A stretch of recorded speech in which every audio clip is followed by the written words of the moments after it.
Men are not born, we are built. Unlike women, we are not valued, respected, aspired, and rewarded purely and simply because of our physical existence in this world. We are measured through the degree of our performance, accomplishments, and impact. We have to hunt, construct, invent, strategize, compete, conquer, acquire, inspire, and leave a long-lasting legacy in order to be properly classified as a functional, potent, and worthwhile men to exist. The world and life in general are more unforgivingly ruthless to men, and all of us know this. We are not privileged and will not be privileged unless we fulfill our burden of performance. And in order for us men to perform, we have to be valuable first. So don't keep on questioning endlessly of why life is unfair for us men. It has always been this way for us since the dawn of civilization. It's just how the feminized world have ignorantly and endlessly conditioned us to think from the perspective of women's natural entitlement to privilege, that we are deserving of everything just by being a walking, breathing human being, ultimately removing us from our natural instincts as men to cultivate value for ourselves in order to be capable and confident enough to perform, and instead turning us into generations of incompetent and degenerate weaklings who can't even and are not willing to face all the inevitable and necessary trials to eventually acquire those values and perform to the best of our abilities and potential. Hardships, tribulations, frustrations, failures, as repetitively and clichély edgy as they sound because they've been the subject of endless motivational videos, they are the inevitable building blocks or ingredients for us to eventually become someone of true value. We, me included, often whine about the agonizing and excruciating sensations that we experienced when we're going through all those seemingly bleak circumstances. We often constantly question the worthwhileness of going through all of these trials, such as how much longer do we have to endure them, whether the light at the end of the tunnel will be like it all cracked up to be, or will it just be another needless attempt to make something of ourselves. It is a crisis situation in its own definition, but that is because we always view them as indignations rather than opportunities. Men should treat struggles as necessities rather than excuses. If it turns out to be a worthless effort after all, then at least we know which one is not worth our time. To master a skill or a craft takes tens of thousands of hours of constant practice, guidance, intense focus, taking risks, trials and errors, tediousness, sacrifice, and discipline.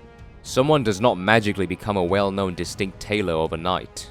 Someone does not supernaturally become a great surgeon with no fieldworks. Developing valuable traits like confidence, courage, resilience, reliability, and resourcefulness takes a lot of time to cultivate, and they have their own series of trials that we have to go through in order for us to eventually possess and instill those traits. Genuine, valuable traits always have a good or even great backstory to be told. One does not simply acquire these traits and authentically showcase them through mere self-proclamations and mindset shifts. You have to put in tremendous practical efforts to understand their components and eventually cultivate them as a part of you. Going through struggles will also inevitably make us greatly appreciate and value the rewards that we acquire through succeeding in conquering them, because we basically have invested, exhausted, and sacrificed a substantial amount of resources to eventually get those rewards that we wanted. And I'm not just talking about financial resources, but also time, efforts, and even emotional resources. The things and circumstances that we acquire and accomplish through great struggles will by default become a significant part of our sense of self-worth. We will inevitably value the social skills and experience that we have acquired over a decade of embarrassing moments and practice way more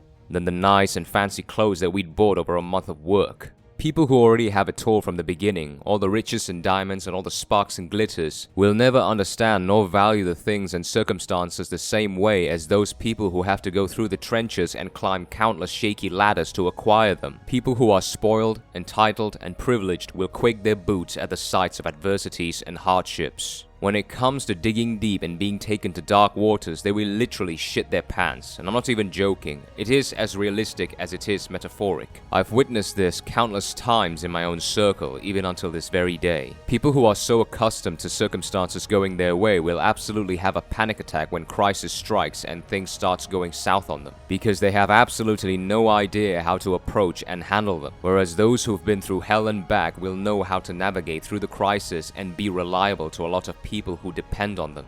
I'll give you gentlemen an example. If a man who had developed a business for years from the ground up, from learning the basic fundamentals to becoming a leader everyone looked up to, and you instantly remove him from his position and leave him with nothing, I can almost guarantee that that man will be able to stand in the position he was once removed from in a much shorter time than before, all because he knows the necessary components to get to where he was before.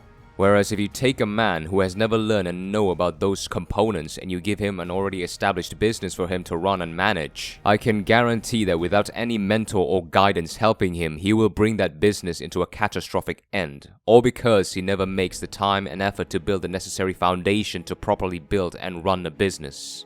If you were to ask, can these people still be convinced to face hardships and cultivate valuable traits? I would say it depends on where they are in life. If they are still relatively young, of course they can be conditioned to face hardships. Such as if a young boy wanted an iPhone and his dad with silver spoon on his plate would grant the boy his wish only if he managed to get to the top 5 of his class. Then it would teach him and eventually condition him of what it takes to get what he wants and would value his rewards way more than just simply giving it to him when he wants it. But if they are in their adult years, where they already possess a lot of fixed judgments and ego investments, it will be a much harder and longer tasks, and in my own opinion, depending on how elevated their ego and sense of entitlement are, it would probably take a very significant life event for them to even start contemplating to make a change, such as a rude wake-up call to the reality of their circumstances. So understand, gentlemen, we men must cultivate value for ourselves in order to eventually perform at a high level in this world, and the path to cultivating value is full of trials waiting to determine our deservingness for those values. Hardships and struggles are necessary and inevitable, and it is especially way more destined for us men, because again, we have no choice but to perform in this world. Otherwise, we will be utterly forgotten, ridiculed, and unappreciated.